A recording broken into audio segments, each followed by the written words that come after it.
When God places His hand upon a person's life in a special way, it is not simply a call to blessing, it is a call to transformation, and that transformation rarely happens in the spotlight. More often, it begins in the shadows of loneliness and in the fires of brokenness. Being chosen by God is not about having an easy road or a comfortable life. In fact, it usually means quite the opposite. The moment you are set apart for a higher purpose, you will notice that your path begins to narrow. What others can do with ease, you can't do without conviction. Where others find fellowship, you may find yourself standing alone. This is not because you're unloved, but because you're called. The loneliness that touches chosen ones is not ordinary. It's a sacred separation. It's not about being isolated because of failure, it's about being drawn away because of purpose. God pulls you aside to speak to you in ways He cannot when you are surrounded by distractions. He silences the noise around you so that His voice becomes the only one you seek. It's in those moments of isolation where your character is tested, your faith is stretched, and your heart is refined. It is not a punishment, it is preparation.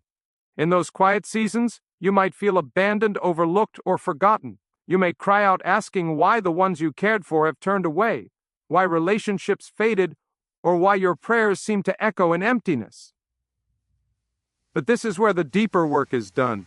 It is in the ache of solitude that God builds something lasting inside of you. He removes the layers of dependence on others so that your roots grow deeper into Him. He shows you that your identity is not tied to people's approval, but to His eternal plan. Being broken does not mean you are less valuable. In the hands of God, it means you are more usable. He allows certain experiences to touch your life not because He enjoys seeing you suffer, but because He knows what lies ahead. He sees the strength you will need, the wisdom that must be forged, and the humility that only comes from walking through hard places. Brokenness strips away pride. It teaches dependence. It causes you to cling to God with everything you have because, truthfully, you no longer have anything else. Some of the most powerful vessels in God's kingdom are not the ones who were never wounded, but the ones who were healed by His hand. Their strength doesn't come from avoiding trials, it comes from surviving them. Their authority doesn't come from titles, it comes from scars. They have walked through the valley, and instead of becoming bitter, they became better. They learned to worship with tears in their eyes. They learned to pray not because life was good, but because God was still good in the middle of the pain. That is why chosen ones are often lonely or broken. They are in the process of being shaped, not for a moment, but for a mission. They are not called to blend in, they are called to stand out. And that kind of calling requires solitude. It demands seasons of crushing. But it's in that crushing that the oil flows. It's in the pressing that the purpose emerges. It's in the silence that the deepest songs of praise are born. So if you feel alone, if you feel broken, if your heart is heavy and your path unclear, know this: God has not left you. He is working in ways you cannot yet see. He is forming something in you that will carry weight in eternity. Others may not understand it. They may question your choices or your silence. But God knows. He sees. He has chosen you. And if He has chosen you, He will finish what He started in you, through the loneliness, through the brokenness, and into the glory of His purpose. When God marks a person for something special, that individual is often set on a path that does not resemble the one most others are walking. It becomes a path that feels unfamiliar, one where familiar voices grow quiet, friendships fade, and crowds turn into empty spaces. But this is not a mistake or an accident. This is the divine separation of someone who has been chosen. There is a holy solitude that falls upon the life of a person God intends to use deeply. The people who once understood you now question you. The ones who once celebrated you may now become distant. And as painful as that may be, it's part of a higher plan. God doesn't call the masses when He wants to do something eternal. He doesn't ask for a vote when He wants to shape a life for destiny. Instead, He pulls you aside. He whispers into your spirit. He creates an ache in your heart that no worldly success or applause can satisfy. He takes you into a place where you must decide whether you want comfort or calling, popularity or purpose. And when you choose Him, fully and completely, you'll often find yourself walking a lonelier road. But that road, though narrow and quiet, leads to places wide and filled with divine fulfillment. Separation hurts, but it is sacred. God sets you apart to preserve the purity of your calling. If too many voices surround you, you may be swayed. If too many distractions remain, you may lose your focus. So He allows the stripping away, not to punish, but to protect. He removes what cannot go with you into your next season. He allows people to misunderstand you so you learn to rely on His voice above all others. This is not rejection, this is refinement. It can be tempting to chase validation, to explain yourself, to cling to relationships, just to avoid feeling alone. But God does not need everyone to understand your path for it to be His path. He is not looking for consensus, He is looking for surrender. And in that surrender, He does His finest work. He builds resilience. He deepens wisdom. He sharpens vision. He strengthens faith. Not in what you see, but in who He is. Sometimes He will hide you in plain sight. You'll be present, but not celebrated. You'll be gifted, but overlooked. You'll be ready, but held back. Not because you're forgotten, but because the timing is not yet right. He is not only preparing you, He is preparing the place you are meant to occupy. And when the moment comes, you will step into it with the humility and clarity that only come from having been alone with Him. This is why those who are chosen cannot live like everyone else. They can't go where everyone goes. They can't settle for surface-level living. Their spirit begins to hunger for something deeper, something eternal. They begin to see through the temporary and press toward the things that matter most. The crowd may be satisfied with noise and recognition, but the chosen are called to stillness and obedience. So if you've felt the sting of separation, if you've looked around and wondered why your journey seems so isolated, take heart. You are not alone. You are being set apart. You are not being excluded. You are being elevated. You are not being punished. You are being prepared.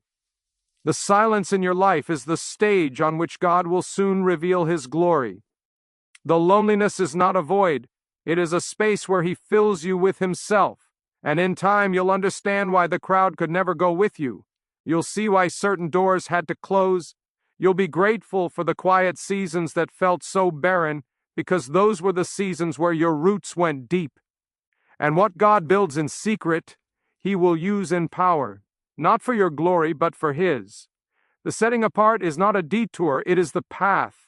And it is the very sign that God has chosen you for something beyond what you could imagine. Keep walking it.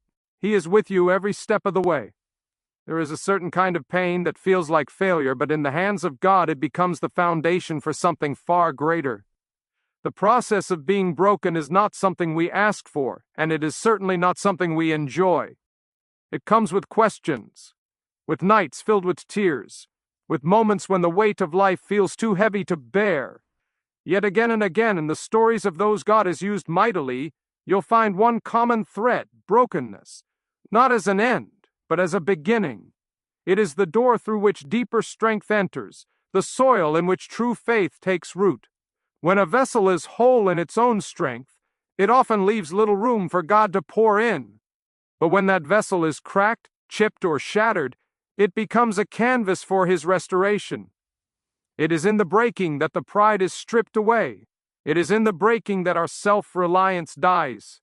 And in that sacred moment of surrender, when there's nothing left to hold on to but God Himself, something powerful happens.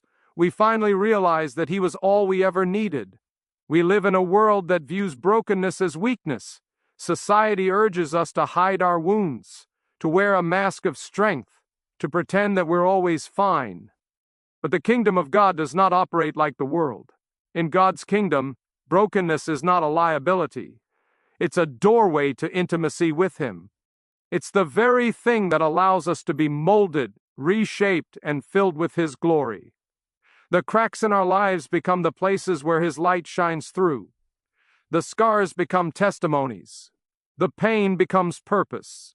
Those who are broken have a softness in their spirit, a compassion for others, a humility that can't be faked. They've walked through the fire and come out not bitter, but purified. They've learned to depend on God for every breath, every step, every decision. They pray differently, not because they've memorized more words, but because they've lived through storms where only prayer could hold them together. Their worship carries a weight, not because of volume or melody, but because of the journey behind it. This is not a breaking that destroys, it's a breaking that rebuilds. And though it feels like loss, it's actually gain, because it takes us to the end of ourselves and into the fullness of God. It's in our weakness that His strength is made perfect. It's in our emptiness that He fills us. It's when the world has nothing left to offer that we discover the richness of His presence. Often, people will look at a life that radiates God's glory and think it came easily. But behind that radiance is a history of pain, a path of tears, a story of surrender. God does not waste pain. Every tear that falls, every ache that goes unspoken, every disappointment that feels like the end, He gathers it all. He works it all. And when the time is right, He reveals that what the enemy meant for harm, He has used for good. It may not make sense in the moment. The pieces of your life may look okay like fragments scattered across the floor, but God sees the whole picture, and while others see brokenness, He sees beauty in the making. The world might try to disqualify you because of your past, but God uses the very parts of your story that seemed the weakest as the platform for His strength. The ones who have been broken deeply are often the ones who can carry His heart the most fully. They don't rely on applause, they don't chase after platforms, they simply live from a place of gratitude, knowing that had it not been for the mercy of God, they wouldn't have made it. They walk with a quiet boldness, not because they are confident in themselves, but because they are convinced of who He is. So if you are walking through brokenness today, do not despair. You are not being cast aside. You are being reshaped. You are not being punished. You are being prepared. God does not break us to leave us empty. He breaks us to fill us. And in time you will look back and see that the breaking was not the end of your story. It was the beginning of something far more beautiful. There is a point in every chosen person's journey where they must learn to be sustained not by the applause of people or the approval of the world, but by the quiet, constant presence of God. When you are called to something greater, you often find that the familiar sources of strength no longer satisfy. The words of encouragement that once lifted your spirit start to fall short. The company of others, while comforting, does not carry the same weight it once did. There is a shift, a holy transition, where God begins to wean you off of earthly dependence and lead you into a deeper reliance on Him alone. This is not always easy. It can feel like abandonment, it can feel like rejection, it can feel like you are walking through a desert unsure of where the water will come from next. But in this wilderness, God teaches the most valuable lessons. He teaches you to recognize His voice when no other voice is speaking. He teaches you to rest in His presence when all other company disappears. He shows you that what sustains you is not a crowd or a cheer, but the quiet whisper of His Spirit reminding you, "Son, I am with you." You begin to see that being chosen doesn't mean being constantly surrounded by people. It means being constantly connected to God. There are times when He allows isolation so that He can speak uninterrupted. He removes the noise so that you can finally hear His direction. He strips away everything that props you up so that you are left standing only because of Him. And in that place, something sacred is born. A strength that doesn't shake when others walk away. A peace that doesn't crumble when storms hit. A joy that isn't tied to circumstances. This level of dependence is uncomfortable at first. We are conditioned to draw our confidence from how others respond to us. We're used to measuring our worth by how full our calendar is, how many people call us, how much we are seen and celebrated. But God calls the chosen to a different kind of measurement. He calls them to trust Him even when they are unseen, to serve even when they are unthanked, to believe even when they are misunderstood. And as they do, He becomes their source, their center, their foundation. What happens in these seasons is not weakness, but deep spiritual maturity. God begins to build in them a faith that is no longer shaken by the rise and fall of opinions. He develops in them a hunger for His word, a dependence on prayer, a nearness to His heart that cannot be found in the crowd. These individuals come to know God not just through sermons or songs, but through survival, through holding on when everything else says to let go. The chosen are refined by solitude, but they emerge with power. They come out not empty, but full of truth. They are no longer sustained by the fleeting attention of the world, but by the eternal presence of their Creator. They walk with a sense of assurance that doesn't come from being liked, but from being loved by the one who formed them. They serve not for applause, but out of obedience. They stand not because people hold them up, but because God has established their footing. This kind of life is not glamorous. It won't always be easy to explain, but it is rich with meaning. The chosen learn that the greatest source of strength is found not in what surrounds them, but in who indwells them. And once they have tasted that strength, no amount of recognition or attention can compare. So if you feel like you are walking through a season where you are alone, overlooked, or even forgotten, lift your head. It may just be that you are in the process of being taught how to be sustained by the only one who truly can. He is enough. His presence is sufficient. His promises are sure, and He will never leave you, even when everyone else does. That is the secret strength of the chosen. Not people, not praise, but God. Always God.